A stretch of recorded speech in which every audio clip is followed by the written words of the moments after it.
What's up, guys? Welcome to the Behind the Golf Brand podcast. This week, I have my good friend Eric Cogorno. If you're not on YouTube, then you probably don't know who Eric Cogorno is because he's one of the biggest YouTubers out there when it comes to golf instruction. Over the last couple of years, he's really blown up his channel. It's like actionable content. And I mean, my dad was excited when I told him I was talking to Eric Cogorno because, like, Eric's awesome. So I'm really excited to have him on the show. Just talk about what he's up to, how he started, where's he going, the whole 9 yards. So welcome to the show. Yeah, Paul, thanks for having me, man. Excited to be here and to chat a little bit more and rock and roll. So I got the legend on the show. I like having YouTubers on the show because like I had who did I have on the show? I had a bunch of people lately. I had Matt. What's his last name? Darn it, I can't think of his last name. YouTube guy? Yeah, Matt. Oh my god, I'm going brain dead. I'll tell you the story. Matt something from YouTube guy. Yeah, a YouTube guy. Anyways, where are you located right now? So we split time. I'm down in the Boca Raton area down in South Florida for 7, 8 months out of the year. And then we're up in I grew up in Pennsylvania, a little bit outside of Philadelphia in the Lehigh Valley. So we go up there for the summertime. But the Boca, man, this South Florida during the wintertime, we came down here in 2019 maybe. We did a road trip. We did like a 6-month road trip to do videos with people. And Paul, we came down here in I think January, and we were here for 2 weeks, and it was just 80 and sunny and no humidity. It never rained, and I fell in love. I felt felt like with South Florida. So I think this will be a winter spot for us forever. Yeah, I mean, going from Pennsylvania where it's like cold as hell, dude, right? And then you out in Florida and you're Yeah. like, what are we doing in Pennsylvania? But then you're like from there and that's where you're from and you like it there. So it's like that weird balance. But when Yeah. did you go down to Boca? Like when did you head down there this year? Like recently? Yeah, we got down the second week of October. We had to do some filming in Orlando. So we drove down and yeah, we did some filming in Orlando and we got down the second week of October. And that's kind of what the weather switches down here sort of like mid-October.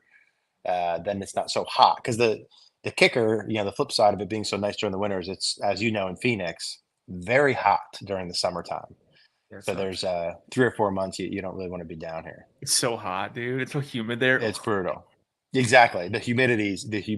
I mean, I was talking to my buddies about this because we'll debate that where it's like, if it's 110 in Phoenix, but there's no humidity versus 90 in Florida, but fully humid, it's it's hot. We'll avoid that if we can. So obviously you're a pro. I always ask a question like, oh, are you a pro? Yeah, we already know you're a pro. So so you grew up in Pennsylvania. Like, how'd you get into golf? Yeah, so my dad used to play, was a pretty good golfer when I was younger. And I grew up playing sports, baseball, basketball, primarily was like good at like eye-hand coordination stuff with sports. And I used to go play a little bit with him on the weekends with him and his buddies. And to be honest, Paul, it was the only sport I played that I wasn't like good at right away. Like I wasn't sort of instantly like grab a ball, do something with it and be good. So I think the difficulty level of it drew me in when I was playing. And this is I started playing when I was like 12, 13, maybe 6th, 7th grade.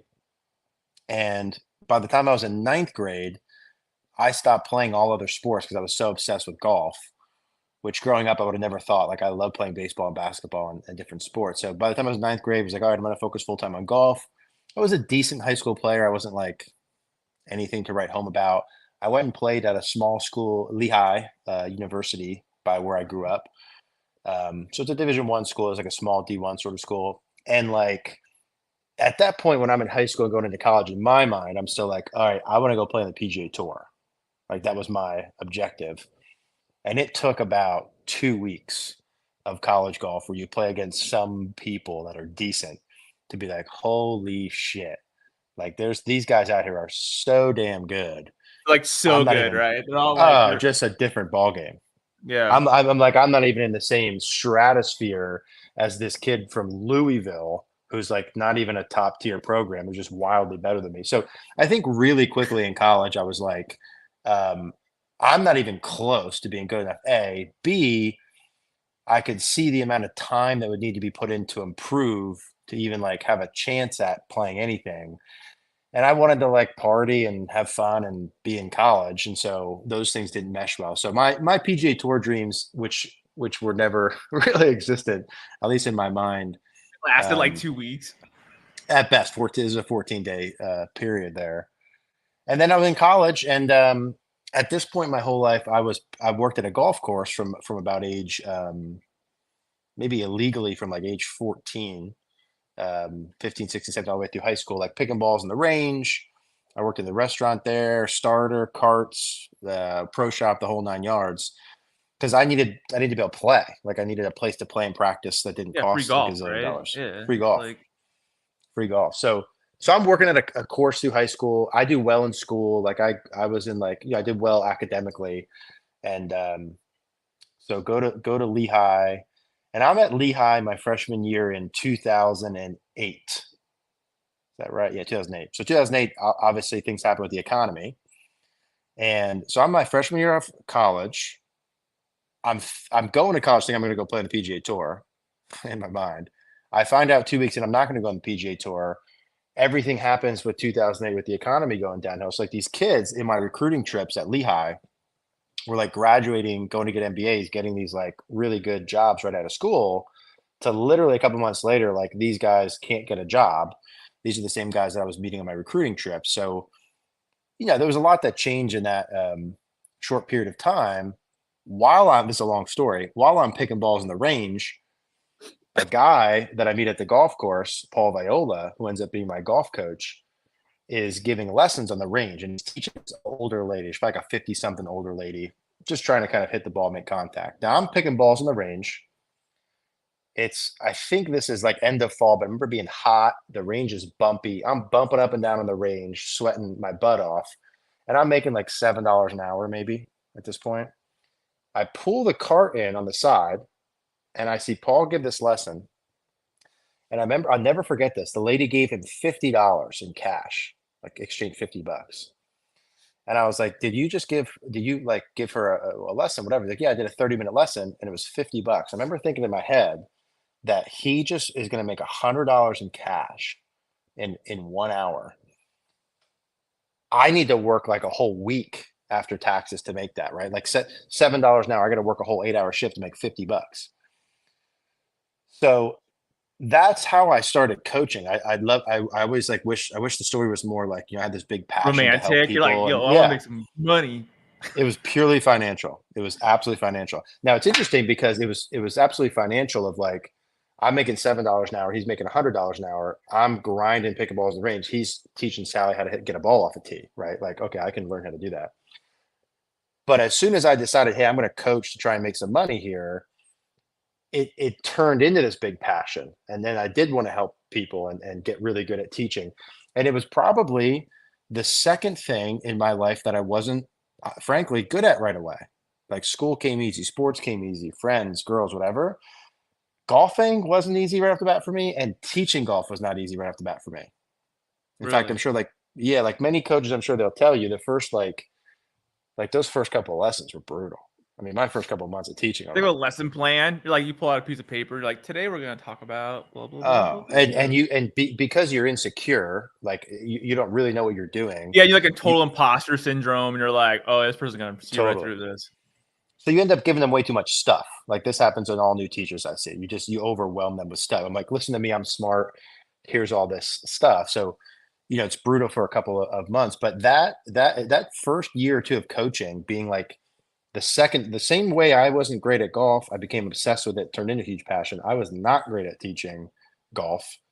And then I became obsessed with it. And probably for the next like 5 to 7 years, I mean, I spent 24/7 time I had available, like going to watch coaches coach, watching every TV program online. I read every golf book, magazine, you name it. Like I was in it for like the next Like you're 5 to 7 years, like obsessed geeked with it. out because you're just like, I want to know how this works and how everything Yeah. works. I think I was obsessed with it. I wasn't good at it. I wasn't happy that I wasn't good at it. So I wanted to get better at it. And then also, you're getting thrown in the fire. Like I had to go the next day and teach more lessons. And like I wanted to suck less at teaching the lesson. So it's sort of out of necessity. Like, hey, I have to get good at. at this. And then once you start to dive into it, it created a passion. I didn't start doing it because I wanted to help people and I was passionate about it, but that developed for sure over time. So that's a long, several minute answer to that question you No, had, it's but not. that's It's the great. So backstory. like, were you still in college when you were doing all this, or what'd you Yeah. do? So you're like teaching, and you're in college, and you're working at the golf course, or what was going on? Yeah. So I was in school and playing when I first started that. And then I had a couple. My dad passed away at that time, and I had some deaths in my family around the same sort of time. So I ended up Yeah. leaving school for a little bit. Was coaching, went back to school, left school. Gosh, I left and went back to school probably Wow. probably three times in that period of time. But I was coaching like while I was still playing You're in still those first couple working. of Yeah, you were tournaments. working and teaching and trying to get through school with real life stuff happening too, not just like pie in the sky, like, oh, I'm in school, I'm gonna party it up. Yeah, Um, exactly. Yeah. so then how long did it take you to graduate school? Like 4 years or 5 years? I never did. I never graduated. I went to school for started in Paper, dude. 2008. I went on and off for I probably got 3 years worth of credits.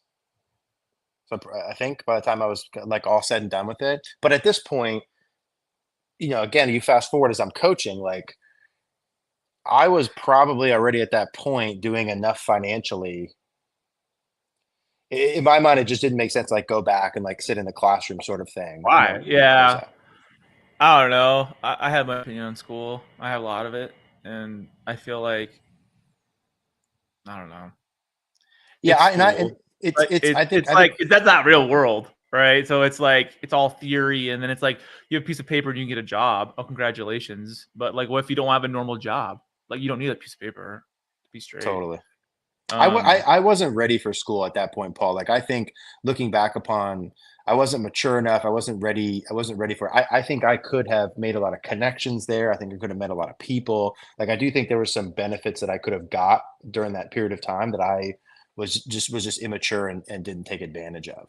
yeah, but like you also, I would say you had like the school of life, right? And then like how Mm, to grind and how to start a business and like how to market and like all the things that like you don't know that they don't teach you that in school. They teach you how to do whatever, and then you get out and you're like, okay, now I gotta run a business or I gotta get a job, and it's yeah, like you've been doing that, and it's like when you try to make enough money to eat and pay for stuff and support and whatever else, dude, it's like completely different, you know. So I think like I don't know, I have mad respect for that.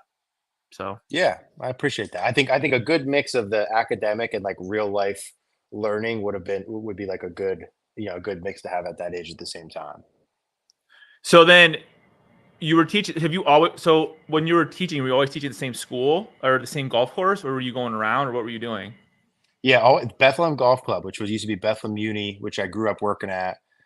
Shout out Bethlehem Uni, Bethlehem Golf Club, that I still now when we go back for summer, I'm still at like the same course there. So I like that Paul guy that I mentioned that I saw do the lesson. He Viola was was it? Paul, Yeah. yeah, Paul Viola.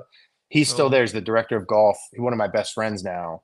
He then turned into my coach. He was like giving me lessons for a while, and he's the one that got me in there to be able to do the lessons stuff like that. But that's 20 years, almost 20 years now. You're old, bro. Yeah, 17 years, something like that. It's been a while. Crazy to think about. Dude, bro, time goes by so fast. Dude, it's not even funny. Yeah. So when when did you like start your YouTube channel? Hmm. Yeah. So I'm teaching at this point out of school, 18, 20, 21. We started our YouTube channel, posted our first video January 1st, 2017. So I met Mary, my business partner, the lady who does all the stuff with YouTube, which is a whole nother story we can get into. Yeah, I'm looking at that too. That's Um, cool. yeah, we met and started talking about doing it and filming and stuff in 2016, but we posted our first video in 2017. So I'm in school in 2008. I start coaching 8, 9. So from 2008, 9 into 2016, um, in that sort of stretch there, I'm coaching. Like I'm coaching. I'm Like you're also working teaching, at you're doing it full time, right? Like that's your yeah, and gig. it started in the beginning where it's like, I was working at the golf course and then I'm like, hey, I'm going to start coaching. I raised my hand. I want to do lessons. And I would give like one lesson a week for like $30, right? Like, anyone want to come in and try this out? Paul would send some new people to me, maybe that either he didn't want to coach or were new Like or whatever. overflow or like some Yeah. dude he doesn't like, and be like, oh, let's Yeah. go. Go check out Eric. It's real cheap. You know what I mean? $30. The And guy's they probably should complaining have given about me his zero. bill.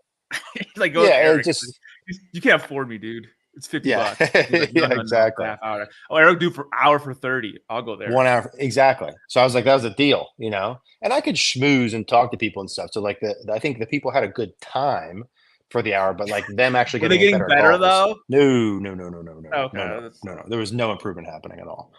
So, you know, I met a lot of people and became friends with people that I would coach in the beginning. But it started with, hey, I'll maybe do one lesson a week for $30. Keep in mind at the time, I'm making $7 an hour. So to me, to make $30, I'm like, yeah, the whole day with the work. yeah, I'm balling out, $30 in cash, you know? And Cash. Yeah, so you're like, I'm that's, going to the bar. I'm going I'm to the balling out with that. clubhouse. And then like one lesson a week turns into 3, you know, turns into 5, turns into 10. But I would say, you know, it took, I think my first year coaching, I made like $7,500. My second year, I made 15,000. I doubled every year. My third year, I made 30. My fourth year, I did 60.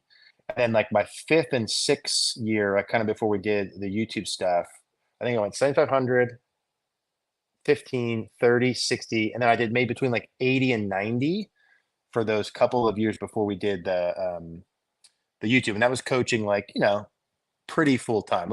The golf coach world, a lot of these guys are like, you know, and me included at that point, like, you know, I work 7 days a week. I'm on the mat all day, this, that, which really means like, you know, they do a lesson, maybe one or two, there's a break, they do another lesson. So I wasn't like, Break, and then you're like yeah. hanging out. Yeah. So I was like working, working at that point. Right? But in my last year or two, which brings us before the YouTube, in my last year or two before the YouTube, I was actually teaching like, you know, 6 to 7 days a week. I was at the course 10 You were plus like hours a day. you were full pack all day, like pretty much a Yes. back to back. Like your day was full. I didn't know enough about business as much then of like with my prices should have been higher. I could have done, but I was there. But like, I what were you worked a lot. charging? 50 I bucks an hour, think maybe $100 an hour, maybe 100. But Like, isn't the window kind of small? Like, what did you do during the winter? You want to go so down I to had Florida? there was an indoor place not far from us, and I had a lot of middle school, high Oh, school, college, like good junior players who yeah. wanted to train all year round. So Like an they would indoor be on like, range or something? yeah, they would be on Yeah. monthly programs. That part I did get pretty right. I could have built that into something pretty big. We would do like weekly group practices, and then they'd have their Like, individual sessions. yeah. So we went all year. You were busy. I was busy, and that's how part of the YouTube started, right? To kind of go to the next step is like I'm 20, I don't know, mid 20s at this point, 34. Let's say I'm 25, 26, whatever. And I'm like tired. I'm Because you're like, burned out. You're working I'm 7 days burnt a out. week, dude. You're like, this is not what I want to do for the rest of my life. Well, you Exactly. do, but you don't. Yeah. You Not the don't work. way I was doing it. No, you don't work 70 hours a week. So I'm like, I'm 26. I'm exhausted. I'm burnt out. You know, because if you love what you're doing, like I love to coach, not 50 lessons, not 50 lessons a week though. You know what I mean? Like, so I was burnt out, and I was like, I can't possibly see myself doing this forever for the next 50 years like this. What are we gonna do? And so I'm like, okay, I'm gonna do this YouTube. I'm gonna do this online stuff. And at this time, a lot of things happen at this same sort of time. At this time, I just started in my personal development journey. My friend had said something about Tony Robbins to me. I made an offhand comment, watched a Tony Robbins video, and so I started watching this Tony Robbins, which led me to Jim Rohn, and then I started listening to like Gary Vee and Grant Cardone, all these personal development guys. Right at this time where I'm like, I'm burnt out. I want to do this online thing. And Gary Vee and Grant and all them are like pumping this. Hey, you got to build a brand, social media. This is 2015, 16, let's say. So I'm like, okay, I'm going to do this. I'm going to do this thing. So I bought a camera. Now, to give a background for this, my technology, like I have a hard time turning my phone on, right? Like I know no technology whatsoever. So the idea of me trying to like film something in 2015, keep that picture. I have no idea what I'm doing. So I went online. And I bought a Casio camera. Like I'm going to film myself in these YouTube videos. I spent, I don't know, maybe $300 or $400 for like a camera at that point and a mic. I couldn't even figure out how to film. Like I couldn't get the camera on and like on me with the audio on. So I bought this camera It sat there for like 6 months, didn't film a video. It just so happened that same period of time, I'm watching these guys online. I'm burnt out. I want to build this online thing. I'm going to do this, bought this camera, that I met my now business partner, Mary Langle, who came in for lessons. And this is sort of a separate thing, but it's sort of, you know, how, like there's always opportunities in front of you. I think there's always opportunities in front of you, but like when you're thinking about it, you see those things. Like they're always there, but you just see them or not. I think these opportunities are always there. I just happen to be ready to see them and receive them. And so I met Mary. She came in for lessons. I had those group practices going on, like I mentioned. Some days, Paul, it'd be like a Tuesday. I'd have 20 kids, middle school, high school, college. We'd have music going. We're practicing. It was fun. It was like a cool You environment. enjoyed it, yeah. Yeah, it was cool. And like she came in, she's like, "Whoa, what's going on here? Like, this should be a show or something. This should be like, we should do this show about like what you're doing with these kids." And so, you know, I'm like, I don't know if I want to do a show with the kids, but it's funny you say that because I do want I to do got a YouTube. camera, so if you can use Yeah. that camera, it's been sitting on a Yeah. shelf for 6 months. I just bought this Casio camera back It's an there. awesome camera. That's funny. That's how it went. I was like, hey, it's so funny you said that. I don't think I want to do a show, but I do want to do I'm selling this social. a camera if you want to buy it off me. Yeah. Yeah, I have a camera for sale for $100. So she came in. She had a background in like PR, right? So she didn't know how to do the camera and all that sort of stuff like that, but she knew like media. Yeah. And yeah, the short version is we talked about it. We're like, hey, so I had been coaching her for a couple months. So we had spoke back and forth. She saw how the lessons were structured. We had a good relationship back and forth. And I think she was like, hey, I think this guy's a good coach. He's got this cool thing going on here. Let's see what happens. Also happened to catch her at a perfect time where she had time to do it. Like all these things lined up. So we filmed and posted our first video January 1st, 2017. You want to just dive right into that? Because I got a lot. That was on that cool. too. I love this. Is awesome. I love Okay. this. I love hearing this stuff. So we post our first video January 1st, 2017. And in the beginning of doing these videos, I was gung ho on like, I want to do real coaching. I don't want to do these tip videos because at this point in 2016, the guys that were good online is like Mark Crossfield, Rick Shields, Peter Finch, Chris Ryan. Like there wasn't many YouTube guys at this point. They're all starting. This is like the very beginning. Like no one was doing it. This is early. Yeah, this is like some of these guys have been going for a little bit. And but when you looked on YouTube and you saw the videos, the ones that did well are still the same thing as today. They were like they're a little clickbaity. It's like gain 40 yards with this one swing tip. Yeah. And I'm like, I do not want to do that. I do not want to play that game. I'm a real golf coach. This is me talking out loud. I want to do real golf stuff. So I said, hey, because I'm doing lessons all day, every day. At this You look point. at a soapbox. You're like, I'm better than that. I'm not doing that kind of. I'm gonna Yeah, do a 1 that's what I hour thought. video. I'm like, I want to do real coaching. I don't want to do this shit. Twice with Eric.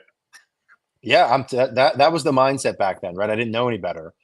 So I'm coaching all day, and I'm like, hey, I don't have time to film, but I've got a break. I've got a lunch break from 12 to 1, where I've got this gap. This person canceled. So for the first couple of months, it was like that, where I was like, hey, Mary, I've got this gap Thursday at 2:00. Come in then. And I said in the beginning, we're gonna just film me coaching. So like, I don't have time to do this. Just come in, film me doing the coaching. That's what it was first before the time block. I skipped that. So I said, hey, I've got these lessons. Come film me doing the lessons. And we start putting out some of these videos, and in my like the lesson videos themselves, I thought were gold. Like I thought there was this really good You're coaching. like, this is the best video ever. Did you get a million This views? is so good. Why doesn't anyone watch it? So you put up your first video. You know, your first video gets 7 views because it's your aunt and your a couple of your friends. It's your mom. And then like it's you. It's 6 times, and then it's your mom. No one's watching. And it's Mary. You're like, we got 8 views. Exactly. That's how it is in the beginning. So we got, we posted a video at 7 views. I think the second one got, I remember one of them got 30, and I was like, whoa, we're kind of like rocking. We're making money now. Yeah. Well, that's a whole nother story. How long it takes to make money. So we got. Oh, I know. Was it 1,000 subscribers, and was it 2,000 hours of watch time? 2,000 hours is a long ass time. You do the math. Like, so 2,000 hours. I'll get to that point because it's fun. I think it's how long we posted until we actually made $1. So we're posting these lesson videos of me coaching these kids, which I think are really good, but no one's watching. But everything's so literal. Like we didn't know anything about thumbnails, and the titles were like literal. Eric coaches Sean fixes this, whatever, like very literal. So no one's watching like this. And after like literally Yeah, we but did this for a you're couple gonna rank months. for search. Yeah, we didn't rank for anything. We ranked for Yeah, nothing. right. Yeah, right. Yeah. We ranked for 40 views per video. So, like you go film a video, it wasn't that hard for me. That's what I said to Mary, like, I'm gonna give the lesson anyway. The time is for her to come. She had to film, take that, go back, edit, and post it. So she spent a lot of time on this, and we're not really getting a lot of views there. And after a while, I'm like, okay, I think this is months go by like this. And then at one day, I was just like, you know what? F it. Like had enough of this. These videos are really good. I don't understand why they're not getting views. I went online and I searched the like top couple of golf videos, like instruction videos that got views. And we filmed. I was like, let's do these tip videos. Like, I'll do it, whatever. You're like, Our F first it. You're like, video, I don't care. We're doing it. Like, we're doing it. yeah, I'm like, we've been doing this for a couple months. This isn't working. Like, we had some. So the first video we did was like, literally, this one tip will add 30 or like add 30 plus yards with this one thing, right? And it did really well. Like, it instantly like 10x whatever our views were, whatever we were currently getting. So if we were getting like 60. Yeah. I mean, like, let's say we were getting like 150 views or something, or 300 views, maybe. I don't even know if that many. I think this video got like over 1,000. Got like 1,000 or Yeah, you're like, holy crap. Yeah, that's like exciting right there. Oh, we were pumped. And so, like, as soon as that first video hit, and it was that instruction style, which Mary said we should have been doing from the beginning, but I didn't want to do. As soon as that hit, I was like, all right, we're gonna roll here a little bit. And that was mid 2017.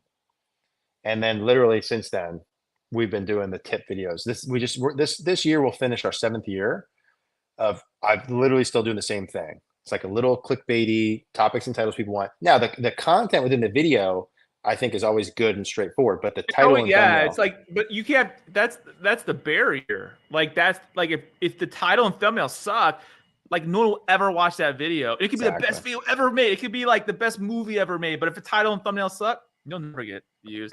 It's like, yep. I mean, let me ask this question. Like when you do a title though, are they always, I wouldn't call them clickbaity, but like, let's say you're doing a clickbaity title, right? Whatever we call that. But are you going for like browse, or are you going for search, or what are you going for? Like which in your mind? Yeah. It's changed over time. So for the first couple of years, I was going for evergreen. So I'm like, we're going to do a video on every single thing. So we have at least one. So forever, when people search, Eric Cogorno golf, dude, we've got left foot, right knee, left hip, right shoulder, left leg. Every topic, want to do one. And that, Paul, honestly, took us like 5 years. I mean, hundreds and hundreds and hundreds of views of like, okay, everything under the sun, more or less in golf we've done. Now, since we've done all the evergreen, now I'm more like, now it's more. This move will blah, blah, blah, whatever. Yeah. Yes. Like. Yes. Like, so you wouldn't do a video like how to fix your slice, right? You'd be like, this fixes your slice and also does blah. Like you're not super literal to try to rank it. It's almost, you're going to rank anyways now, but like, you're not being super literal. You're more, I don't know. The title and thumbnail are matching. So somebody will actually click it, not be like, okay, there's a million slice videos. Yeah. And like, by the way, this is our 7th year. I'm still learning this stuff, so by no means is this strategy to do it. But I love this stuff. I geek out on this stuff right here. Yeah, so like we will do some still based on ranking, like kind of redo some of those things. But like a slice video now would be more like, I cured this student's slice in. It'd be something that we in 2 minutes. Yeah, exactly. This drill, these 3 things cured a slice. Blah. Like, exactly. And you have to. They don't like teach you have this to stuff. play like, the game. There is no guide for video. There's none, right? Like you got to learn by doing it and by failing and by failing and by failing and by failing.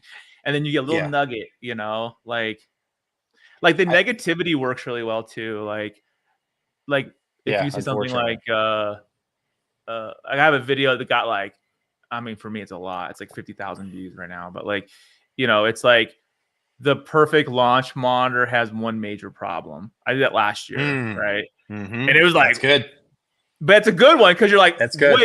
It's like you have to, I don't know. I've like taken courses and stuff and try to figure out like words and how how your mind works. And I mean, people want Yeah. to know what that one major problem is. It's perfect. Why is it perfect? But no, it's not, you know? And it's like, And it's a problem everybody knows about. So it's like not that big of a deal, but it's like, you know, yeah. But you have to, like, people have been doing this with writing copy and headlines forever. forever. Yeah. Oh yeah, dude. I got this book. It's like a copywriting book. It was written in like the 30s or the 40s. It's like some kind of copywriting Bible thing. I don't know. Everyone's like, oh, this is the book to get. And it's like, this guy's like doing like he was a copywriter from like 1920 to like 1960. It's like the stuff they say.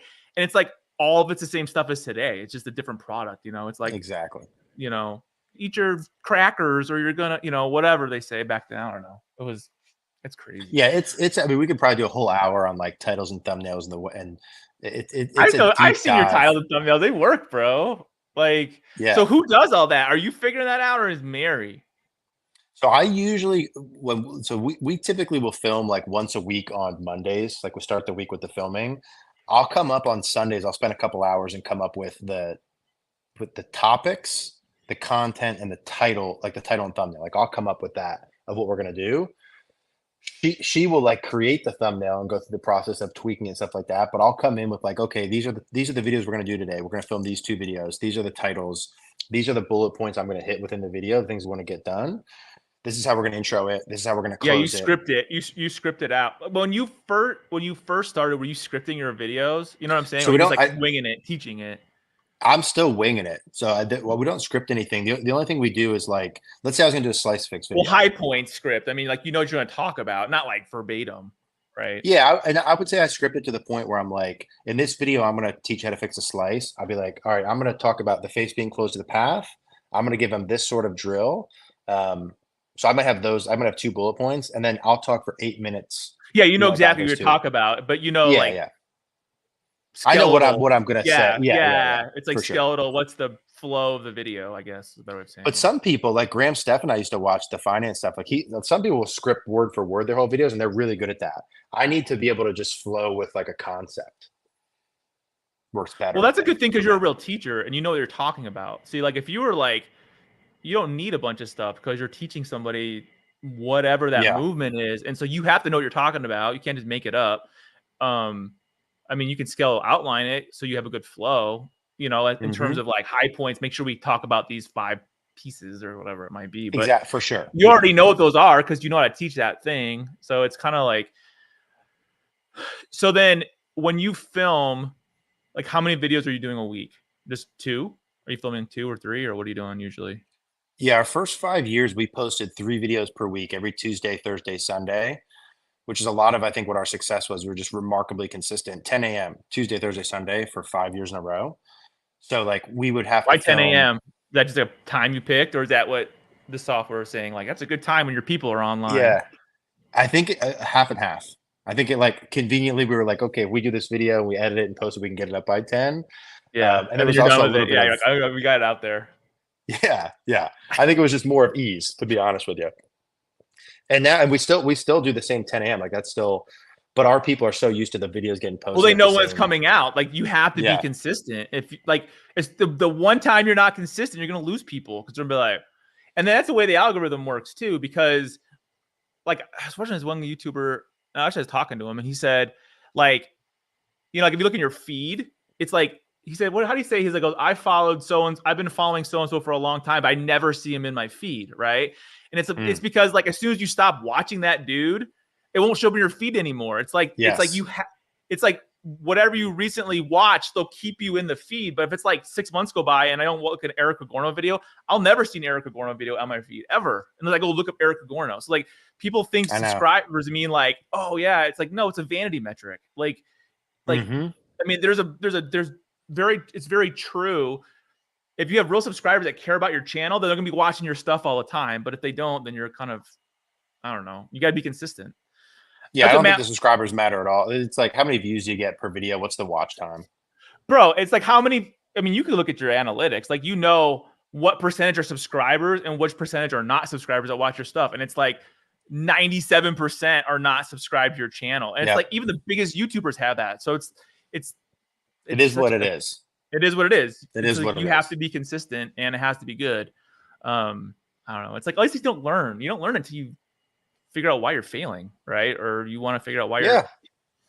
Yeah, and the consistency helps, like the consistency of posting the videos up is big too. But like, it's like anything else. Like you got to be good. The video's got to be good. I talk to so many people about doing, getting in social media, doing this, that, and the next thing. It's like, hey, behind like, hey, yes, we were consistent. Yes, we did the titles and thumbnails. Yes, we learned as we went and stuff like that. But it's like, I spent 7 years really studying golf coaching, becoming a coaching a pro. lot. Yeah, you Yeah. have to get really good at the thing. And then, Yep. like, my first video when we turned the camera on, I didn't communicate. That wasn't like this fucking, excuse my language, this communication, Oh, like, yeah. yeah. I was like, I stood at a camera with no emotion. I was like, hey, in this video today, we're going to talk about Hi, this I'm slice. Eric. We're going to You do. probably said, "What's up, guys?" You probably started like that. "What's up, guys? It's It was Eric." not good. It was not good. So it's like that. I also like, I spent years studying like communication and NLP and how to talk. And so, Wow. when you click on a video and watch, the best thing I tell, like what can I do to grow the stuff is the thing itself, the content itself must be good first. Like that is priority A. I think I love talking about this and people want to know the Oh, tricks yeah, and I the do this and the too. that. Oh, yeah. But it's like you need to speak well, you need to connect with the audience, and what you're saying needs to be good and it needs to be something they want to hear about. Like they're coming there because they have a problem. You need to solve that and give them a solution for it, right? Something that actually works in terms of the golf stuff. So it's like You're it's easy 100% to right. overlook. You're 100% right. Yeah, it's got to be And you gotta good hook them first. too, and you gotta hook them like in the first 30 seconds. And if you don't do that, it doesn't matter what the rest of the video is like. It could be the best video of all time. If they're not, they don't. If you don't deliver, also if you don't Yeah. deliver on your title and your thumbnail within the first 30 seconds, no one's gonna watch it because they're like, you didn't deliver. Like, Mm-hmm. you know, I know. And It's so analytical. It really it's is. just like a good business though too, Paul. It's like these companies that you can have great marketing and great sales and great funnels. It's like, but the thing you actually sell needs to be really good. And if the thing you sell is really good, like how much marketing Amazon needs to do for people to use Amazon? Probably not much. Like Amazon is so good, the product is so good that we're going to use it no matter what, right? Like I think in terms of the Yeah, there's no videos, ads. Yeah, like you don't they care. don't need to. Like I'm using Amazon for they 200 million people paying Amazon Prime thing per year. The point being, when we have these sort of conversations, I think there needs to be an underlying thing mentioned that like focus on making the content and the videos excellent. Like that's the core thing, and then you can get really good at like the titles and thumbnails. Yeah, like I always think, like give value. That's one thing I've always watched with your videos. Like you always give value, right? Like the content's good content. Like, and Yeah, then thank like you. if you don't deliver on that, I'm not saying you don't, but like if somebody doesn't deliver on good content, like it doesn't matter what it's They'll about. click once and that'll be it. And it could be the best title and thumbnail, but the video's crap. Now you know They it's the won't keep crappy coming channel with back. good titles and thumbnails. Like you have to have a whole Exactly. package. Um, so how long did it take you to get monetized? Yeah. So we posted our first video. I'm glad you brought that back up. Sorry, I got off that. We posted our That's all first right. video January 1, 2017. I'm like pretty sure we made $0 the whole first year.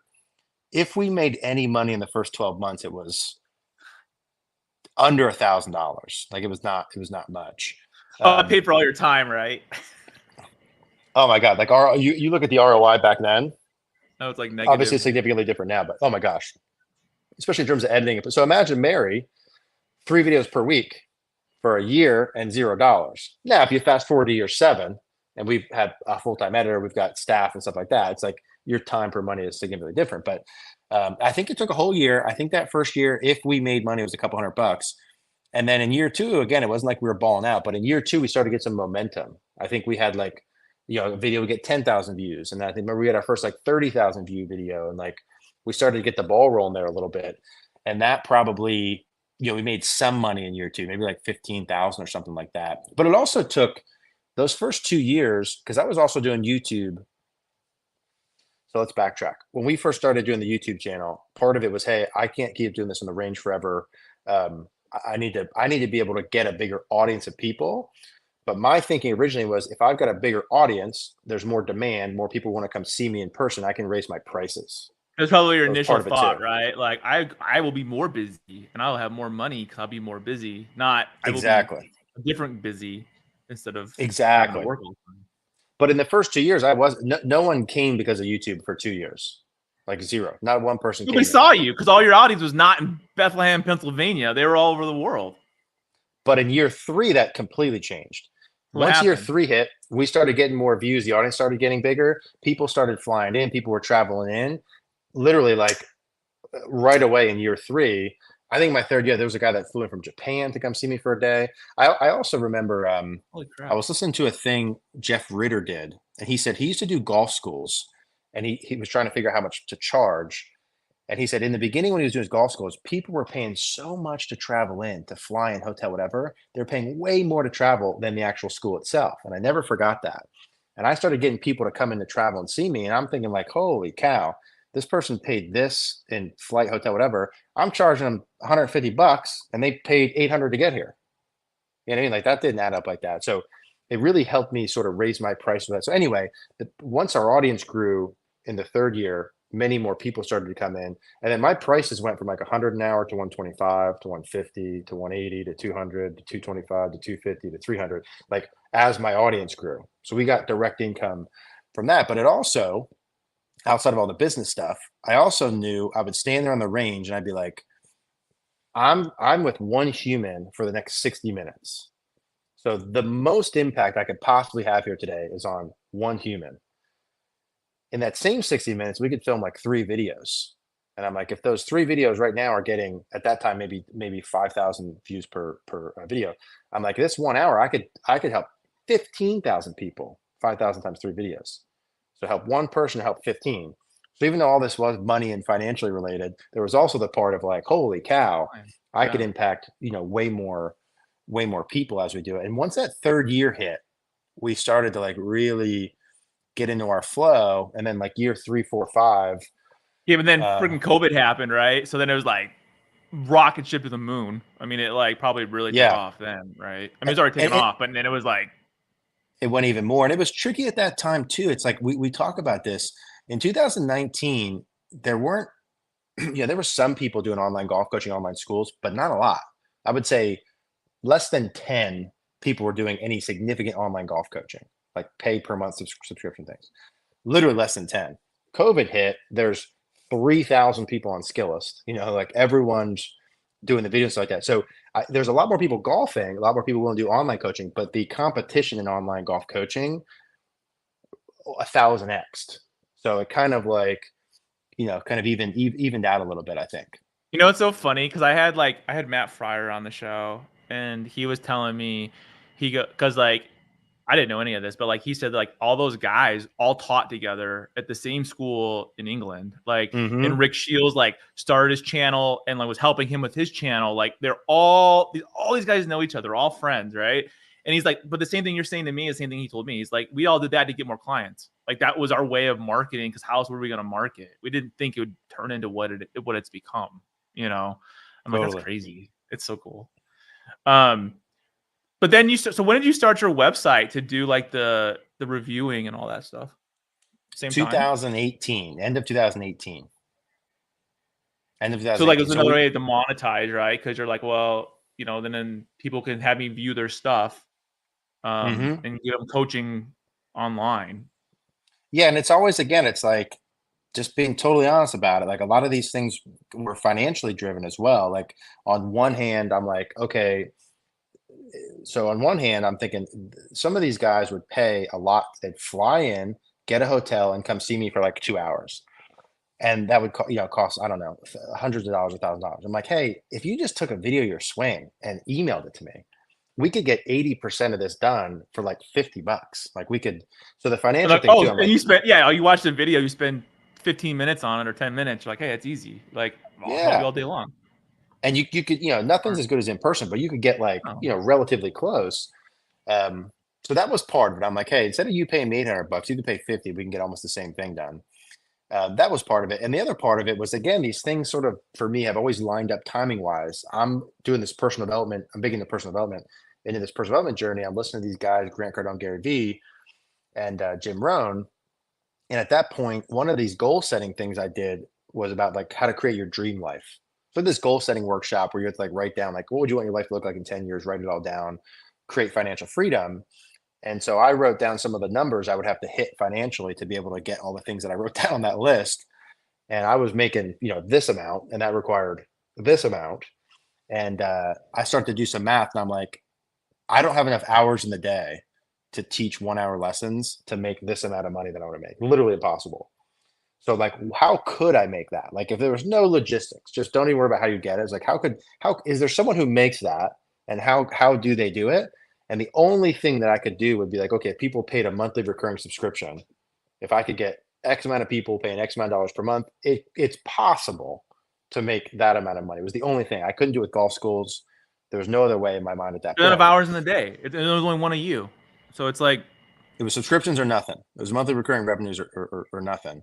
So again, kind of like me starting coaching golf, it's the same thing of I'm like, on one hand, I can help a lot more people, but on the other hand, it's definitely like this is the most potential from a business perspective as well. And that was at the end of 2018. So at the very end of our second year into our third year. And that's when now I had something to pitch in because in the videos, I give a video out and then I say, hey, come yeah, where see they me in get to person. go, right? Oh, call me up over at the Bethlehem Golf Course. Like Exactly. Yeah. now it's like, where can I deliver this traffic? You just gave essentially free value for 5, 6, 8, 10 minutes. And it's like they're hooked. Now it's like, where can they go? Now what? Next video? Or are they going to watch somewhere else? They get more personalized attention. Exactly. And so we started pushing that, and because also ethically, like I think that's the correct thing to do. Like if you watched our videos, Paul, and you had a swing issue and you asked me about it, if I could see your swing, 10x is the chance of me being able to help you. And for the small price point you would pay to do it, I do genuinely think every single person who watches our videos, if they did the online coaching, would get much better, much quicker.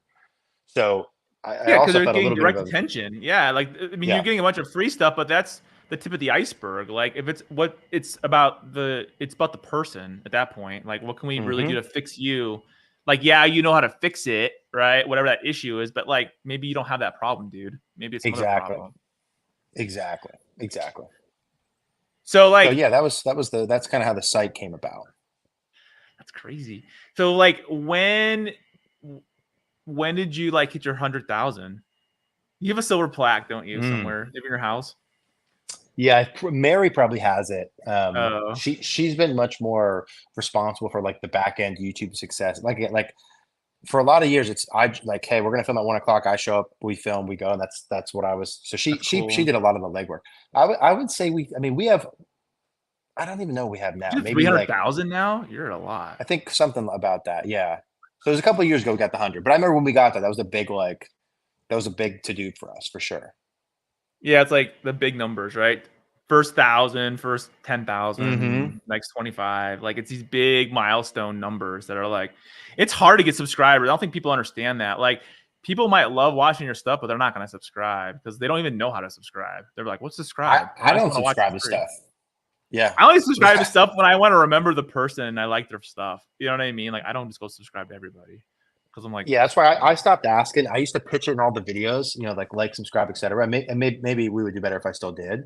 But I started like, if I would go online and watch content, because I watch YouTube all the time, I'm like, I don't even click the subscribe button. So like, I'm not going to ask people to do something that I don't do either.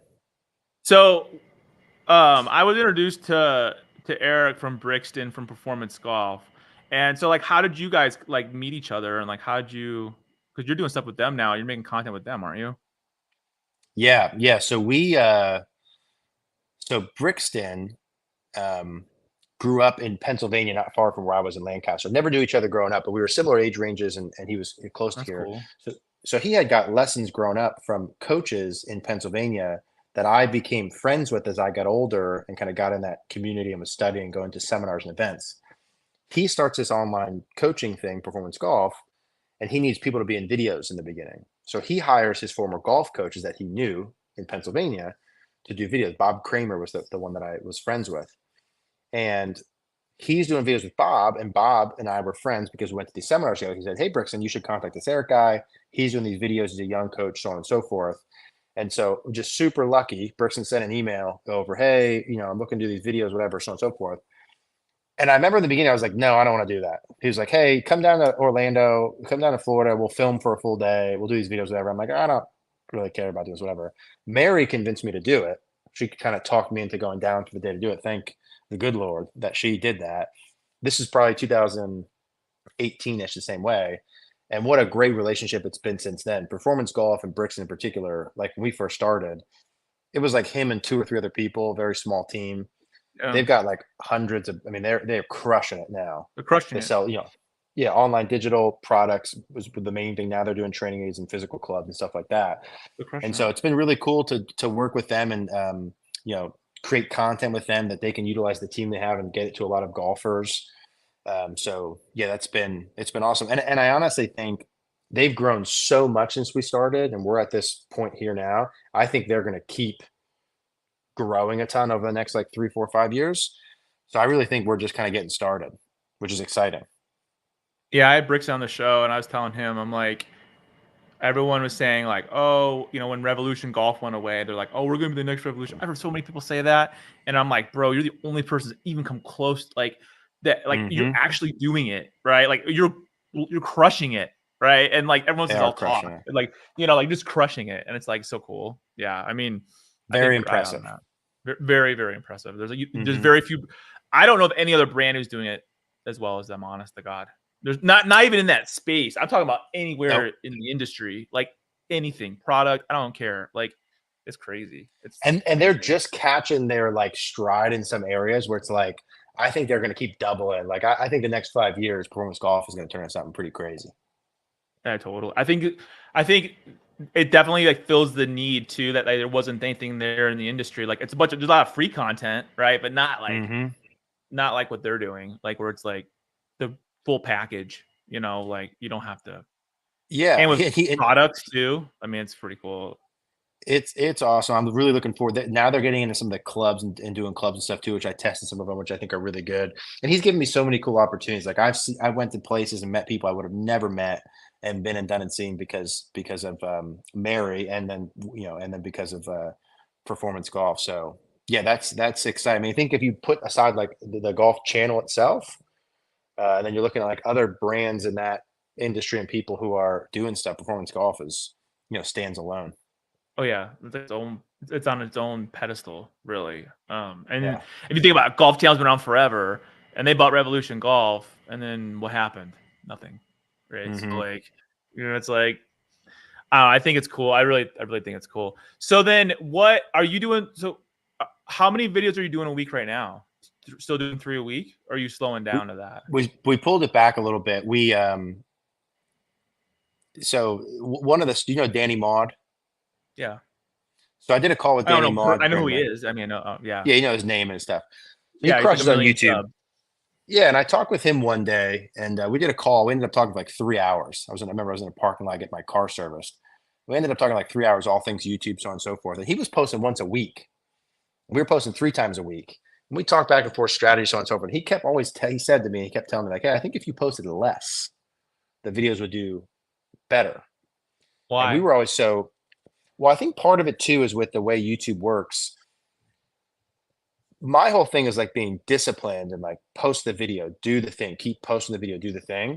But if we post on Tuesday and the video is crushing and doing really well, and then we post again on Thursday, YouTube. Yeah, exactly. YouTube has a choice of what video to put in front of potential audience, and they have to do one of 2. And if it's you and they're liking seeing your stuff, they're gonna just go to the next one. They're not gonna like look at the one before it. Exactly. So it kills the momentum of the video.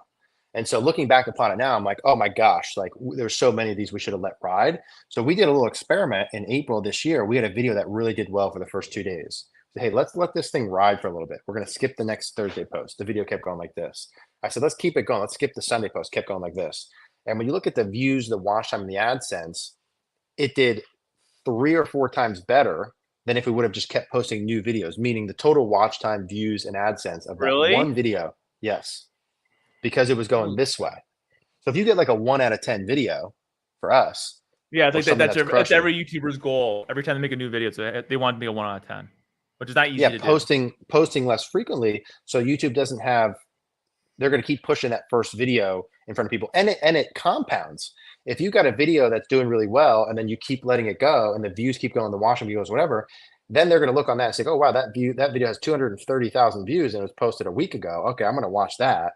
versus just posting fresh new content. So now we're posting 1 to 2 times per week, depending upon the performance of the video. So it's a little bit more play it. So are you posting on certain days still? Or are you just posting depending on what happened Yeah. in the prior video? We'll still do the Tuesday, Thursday, Sunday, but like let's say we post on Sunday and the video is doing really well, we won't post on Tuesday. And if it's still right, I'll look at how many views per hour it's getting and the watch time and stuff. And if it's still doing this way, then we'll keep skipping skip posts until the performance declines. And part of it too, Paul, is like next year's gonna be year You 8. can see it too, right? Like you'll see it. Like, oh yeah, I've seen on my videos where it's like it's doing really awesome, and then also just dies. You're like, what the hell? It just died, like completely died, right? You're like, and dude, the YouTube, the internet and the YouTube to me is like the ocean. It's like, who knows what's going on out there? I don't even try and figure some of this shit out. It's like if it just dies, it dies. Move on to the next one. Well, the next one, yeah.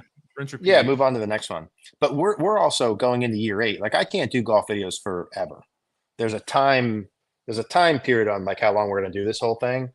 And so part of our goal is sustainability. Like how can we keep doing this in year 8, 9, 10? And it's a long posting time. 3 videos a week is hard. You know, it's difficult to keep coming up with new topics and so on. So part of it's also I want to post a little bit less, but still grow audience, still get better performance. But how can we do it with less videos? We also are going to start bringing in other talent on the channel and test some solo and other talent stuff like that. So I'm looking. Do you always want to do instructional, or do you want to do other stuff like on course or like competition or stuff like that? We tested some on course last year. Like you mentioned before, it's different. It's like we're so. You gotta stay in your lane, dude. That's the problem with YouTube. You gotta stay in your lane. I try, and like for me, I'm like, and I'm nothing at your level, but like if I do tech or products, like that's my lane. If I do a bunch of like instruction, like I get a free instruction from some instructor or whatever, it's like a good instructor. It freaking doesn't do anything. Like it's like the worst video ever posted, and it's like then I go right back to where I don't normally do. It's like whoop. So it's like you have.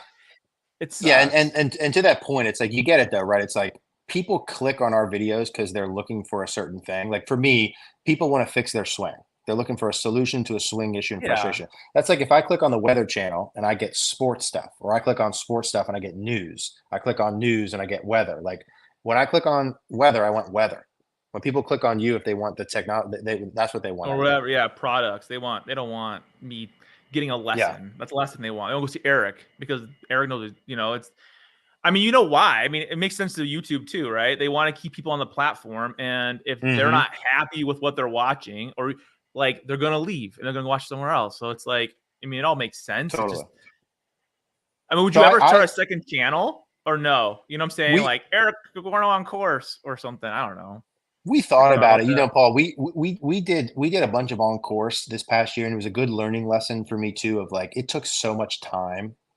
Like, so we've got things so dialed in with our YouTuber. We can film like it takes 2 hours a week for me to produce all of the stuff we have and the income we have and so on and so forth. 2 hours. Amazing.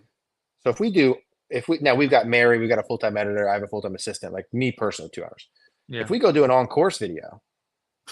It's crazy. And plus it takes camera so long guys. Yeah, like it's a whole ordeal. Like somebody gave me good advice once. I asked him, I said, why do you always film in your studio? Right? Like how come you never go on course? How come you never go to the range? He's like, because I can control my environment, like in my studio. Like I 100% can control it. I can bust it out. And I'm like, oh my God, he's right. Like, cause I was like trying to do that too. Like, oh, I'm at the golf course hitting whatever driver. Oh my God, what a nightmare. Like it doesn't look right. The audio, there's like guys mowing, it's like, yeah. Exactly. Do people really care? No, they want to know about the thing. They're there to watch the thing. That's all. I mean, and I want to make it efficient. When we do a YouTube mechanics video, if the video is 8 minutes, it literally takes us 8 minutes and 30 seconds to film it. Like it's quick. It's to the point, turn the cameras on. Yeah, one take, do the video. So when you have that level of efficiency and then you try and do these other things, plus the views are lower, people aren't watching it. It's a lot of time and energy. So nobody wants to watch you play golf. They don't care, right? I mean, not the current audience we have now. Do I think if we built another channel? Yeah, I think channel, but that's more time and more energy. Is it worth? I mean, as a businessman, you got to ask is it worth all that time and investment? No, and it's also not what I want to do. Like it's like for me where I'm at with the coaching and stuff like that. there's a lot of people who golf who are frustrated, who want to get better, who want solutions to their problems, want answers to their questions. I've studied enough and coached enough and done enough where like I think I can communicate well enough to be able to give those. I think that's more of what my That's who you lane and niche are. I mean, is. you're freaking a really good instructor, and you break it down so people Thank you. understand it, and you're trusted. It's like, why would you go do another thing that is not who you are, right? It's like, Now, I will say to this because in golf we're going to stick with our lane and do that. We are on January 1st, 2000 next year. We are going to launch a. I'm going to do a personal development channel. So I'm gonna do a oh, like that's I want to cool. get into the personal development space, and so we're going to mimic what we did with the golf with personal development. So that will be a new different thing, but that's going to be a totally different Like what? Like what's that? Is that gonna be a whole different channel? whole different not connected to the golf at all, just like two completely separate things. I'll be the person in the videos, but it'll be yeah completely separate. But I think Like, it's what are be you a gonna cool be talking challenge. Like about? Like what's the premise? I know personal development, but like what yeah, like is it more like what, I guess? yeah, I think everything that just goes with improving yourself, like goal setting, time management, building teams, like building your dream life, financial freedom, like all the things that I've been watching over the past 7 or Yeah, so the years things you have like really helped. yeah. Yeah. That changed my life, dude. Like some of the stuff that I learned that I thought was wishy-washy, yeah, like that goal setting thing I did where I wrote down that dream life. Like when I do all that sort of stuff, like I spend time every day when like I meditate every day. I spend like 10 to 15 minutes every day visualizing like my goals and things I want to have happen. And it has been unbelievable how those things have come into I my was just life when I reading get good at about the that. Where visualizing. was I? I was just reading about something. Like it's the same thing where it's almost like, oh, Tony Robbins talks about that, where it's like you, but there was Hmm. an old video from like 40 years ago. Tony Robbins was talking about that, and he was like saying like you visualize what you want, and like I mean, I know it sounds so people think, oh, it's all bullshit. No, dude, like because that's what you want, so you're gonna work towards that. Like it's not Hmm. like oh, it's not like you're creating the future. It's like if that's what you want, that's what you're creating. You know. And those sort of things have been so powerful for me and have worked so well and changed my life with it. Where it's like just like I went obsessed and studied the golf and wanted to help people with golf. I want to do the same thing with the things that I've learned in personal development. And it's been so you know those sort of things That's I want to cool. do videos on. Yeah, so it'll be a cool story to like. It took us 7 years to build this golf thing, and I want to see how long it's going to take to build That this should be your this first personal video though. development. Like you should your first video should be like your story and why it's not bullshit what you're talking about. You know what I mean? Be like, For this sure. is how like it's like literally a story, like a 15-minute video about this is how we did it or how I did it and And what like you know the And I foundational wanted to do video. this the whole way. Like this was the plan from day one. I just wanted to prove it and like put everything in place where I could actually point to like, hey, here's my bank account on day one and now. Here's the business on day one and now. Here's my life on day one and now. Here's XYZ. Here's how I feel about myself on day one and now. Like I have the actual evidence behind anything that I would talk about. So it took seven That's cool, years, dude. That's yeah, freaking to cool. like, hey, I've got proof behind all of this stuff. So I feel We ready gotta to. come back. We gotta do our podcast like after you launch that channel and talk about it because I think that'd be really cool because people need to see that and like Yeah. understand. I was talking to somebody the other day about that too. I was like, you know, like you can look at things like, oh, shit hit the fan and shit broke and life sucks and whatever. And it's like you gotta look at the other way and be like, if that didn't happen, then this wouldn't have happened and this wouldn't have happened because like Totally. it made me reassess things or fix things or I mean, all kinds of crazy shit's happening right now because of that. You know, like you would Hmm. not expect. No, that's But freaking cool, dude. I think amidst that, and we don't need to go down this lane here today too, but it's like amidst all that stuff happening and things changing in your life and this going on the next thing, like everything I've ever wrote down on the goals, everything I've ever visualized, I may not always get there how I imagined, but dude, it is unbelievable how those things show up. Like the financial stuff, the business, the people you meet, the things you want. Like it's a It's legit, dude. yeah, it's a very, No, like for very real. powerful You know, my thing dad to used to do. do. I thought my dad was full of shit. It's a true story. My dad told me, like, my cousin told me about this because my cousins worked for my father, and he said that my dad would write a check to himself at the Mm, beginning of every year about what he wanted to make, however much money, right? And yes. he every year he would always make more than that number, and like it'd be some crazy ass number. Hmm. And my cousin told me that. He's like, I started doing that 30 years ago because your dad told me to do that. And he's like, you know what? It worked. And I was like, I remember being a kid, him telling me that shit. And I was like, what? Crazy.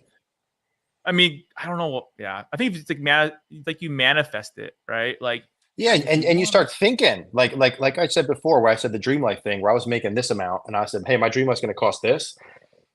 So that number for me was 1.2 million. I'm like, I got to make 1.2 million dollars a year to like do all these things I want to do. Now, prior to that, I wasn't thinking about never 1.2 you million make crossed my $7 an mind. hour. You're like, I'd Yeah, just be happy if I was 1.2 making million. $14 an hour. But like, how am I going to get to making 1.2 million if I'm never thinking about that? If I'm never, I don't know where I'm going with it. But now all of a sudden, if I start thinking about that, then I start like trying to solve, okay, like how could I do this? Okay, I would need to build a subscription site. Okay, how would I do this? Okay, we need to Yeah, make you're this thinking amount of. way outside the box, right? Like, and then you start realizing like there's only so many hours in the day. How in the hell am I going to even get to that? I can't work that many hours. It's impossible, right? Oh, And I'll then have you more start to camp. see opportunities Yeah. like, okay, then I happen to meet these guys who could build the website for us. Like that happened. Okay, I want to do the YouTube channel. I happen to meet Mary. Like those are opportunities that are always in front of Which us. I They're would just when never you're been open aware. to that because if you're just like fixated on like Yes, working, exactly. making my 50 bucks You an got that. hour, Mm-hmm. and drive my fancy car because I think I'm cool. Yeah, Totally. I could talk all day about that shit. I Well, think it's hey, I'll make a thing here too. I mean, the next we're going to post a video a week for the next 2 years. So we'll do 100 YouTube videos in the next 2 years. Once we do our 100th video, we'll come back and we'll do a 100 video celebration. We'll do it 2 years that'd be from cool. now. Like we're like what like, and I'd be like, oh, it won't be 1.2 million, but like 1.10.2 million or something crazy. Yeah, Bro, hopefully you're it gonna should blow up. 10x. I already know it with what you're doing. Like I know you're already crushing it, but like the shit you're doing with performance golf and that, like everything else, sky's the limit, dude. Like Thanks, seriously, man. Thanks, man. I'm like excited. seriously, Yeah. I was excited because I guys talked to Brixton. I was like, I want to talk to Eric. He's like, oh, I'll text him right now. And he's like, okay, Yeah. cool. So, Hell yeah. I mean, you guys, where can people find you? I could talk to you for 3 more hours right now, dude. But I know we've Yeah, got a bunch of stuff I going on. almost feel bad because we did so much YouTube stuff like that. We didn't really talk any golf, golf extra stuff. It's about But we're business. This behind the brand. Like people want to know about Eric yeah, Cogorno. Like who the hell is he? Like not like, oh yeah, they can look on YouTube to see who he is, but fix like the who is he as slice. a person and why is he who he is? And Yeah, how does he do it? I mean, this is the real deal. yeah. No, this was great. Yeah, I think if people want the actual like tactical golf stuff, you can go to the YouTube channel Eric Holy Cogorno Golf. They got all the how-to videos. If you search anything you're struggling with, put my name in front of it and type that thing in, you'll see some videos on there. Instagram too, if you want some shorter stuff, there's some 30, 60-second clips on Instagram and TikTok. We've been pushing hard this past year. I don't know whatever how's platform that people are turning on, out? but All right. How's it's been really TikTok? good. Been really good. I mean, we have to still figure out how to monetize that platform better, but in terms of building audience, TikTok we shop. went the Gary V route too, where it's like we'll take a YouTube video and clip that up and use those clips on different platforms. What's nice about our golf videos is everything's evergreen. When I'm talking about Yeah. how your left arm works, that was true 30 years ago. That'll be true 30 years from now. It's not like a news thing or something that's time sensitive. A So product that's only good like a new driver, or something like exactly. Yeah, people won't watch that in 7 years, but they're going to watch how to fix your fat shots type of thing. So we've got so much content that we can clip up and put on other channels. I'm like, man, me refilming this stuff doesn't even make sense. Like, let's go grab it from that. So anyway, dude, I gotta tell you TikTok about that has been stuff. good. I got all kinds I can tell you about that kind of stuff. I geek out. We'll talk about a show about it. Like, Yeah, you should do TikTok shop. Sell some Eric we Cogorno just gear. started it. We just start. It's funny you said that. We literally just like, and I don't know much about it, but I know the people on the team had just started that because that's a whole I've other heard it's conversation for us like to I've have had too. friends from like other golf brands that started a TikTok shop and they're crushing it. And I'm like, really? They're like, oh Mm. yeah, for sure, dude. I'm like, for reals? I'm like, Instagram tried doing that and it didn't do anything. They're like, no, like legit. Well, Like, I'm in. If you know how to do it and run it, send me some info, man. I'll tell you, yeah, I'll say who told me. I mean, I could, but like that's the thing too. It's like TikTok is going after Amazon's what they're trying to do, right? In terms of like that kind of thing. I don't know if it's gonna work, but I don't know. They're always going. Everyone's going after each other all the time, anyways, dude. I mean, Yeah, yeah. well, thank you for being on the show. You guys got to check out Eric Cogorno. He's all over the place. If you type his name on like Google, you'll see all of his videos and you'll find his website. Or you go to Performance Golf, you'll see him there too. As one of their instructors. And I'm really excited to have him on the show. This is cool. I only knew Eric from his content on YouTube. I did not know him as a person. So you're a cool dude, man. Thanks for being on the show. Likewise, this was fun, man. Thanks for having me.